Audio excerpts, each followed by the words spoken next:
আসসালামু আলাইকুম। আজকের রেসিপি ম্যাঙ্গো কেক। মাঝে মাঝে অনেক রিকোয়েস্ট পাই ডিম ছাড়া কেকের জন্য। আজকের কেকে কোনো রকম ডিম ছাড়াই বানিয়েছি, আর এই আমের কেকটা খেতে দারুণ মজার।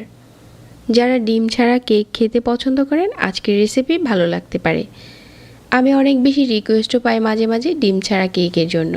কেক বানানোর জন্য একটা বাটিতে প্রথমে নিয়ে নিতে হবে 1 কাপ সুজি, আর এখানে দিয়ে দিচ্ছি 1/3 কাপ চিনি, 1 কাপ নিয়ে নিচ্ছি লিকুইড মিল্ক। তারপর এই উপকরণগুলো একসাথে মিশিয়ে নিচ্ছি। মেশানো হয়ে গেলে কিছুক্ষণ পরেই দেখা যাবে সুজিটা ফুলতে শুরু করেছে। ঠিক তখনই দিয়ে দিতে হবে 1 কাপ আমের পিউরি, আর এখানে 1/3 কাপ দিয়ে দিচ্ছি ময়দা, হাফ চা চামচ বেকিং পাউডার আর হাফ চা চামচ বেকিং সোডা, পরিমাণ মতো লবণ। এখন সবগুলি উপকরণ আবারও একসাথে মিশিয়ে নিচ্ছি।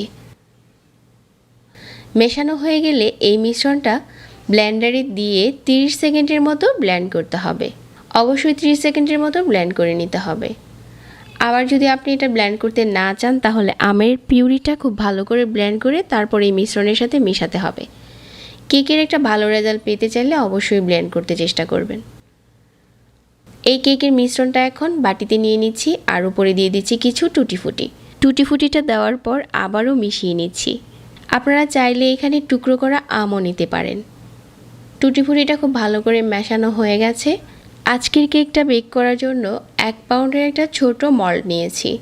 মল্ডে আগে থেকে তেল ব্রাশ করে নিতে হবে, আর বাটার পেপার বিছিয়ে দিচ্ছি। এখন কেকের মিশ্রণটা ঢেলে নিচ্ছি।